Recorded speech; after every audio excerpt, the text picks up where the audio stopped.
which is I think what most economists are saying right now. I think that combined with superheated spending policy of the Biden administration, which spent $7 trillion last year.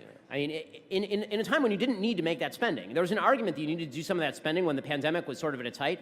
Joe Biden entered office, there was a working vaccine, and by April, a huge number of people who were the most vulnerable, the majority of the people who were most vulnerable, people like my parents, about 65, virtually all of those people had the opportunity to get vaccinated, at which point we should have gotten back to work. Instead, we blew trillions of dollars more into the economy. So it seems to me that the inflationary pressures are going to continue for the next, at least until the end of the year, is what most economists are now saying. I think it's going to have some long-term impacts. But as I've been saying since the beginning of the inflationary spiral, I worry a lot less about the inflation than I do about the economic stagnation that follows heavy regulation and even higher taxes, which is what Joe Biden is pushing. So I'm not so worried about inflation being a persistent 5, 10-year problem. I'm very, very worried about economic stagnation being a 10, 20, 30-year problem from here on out.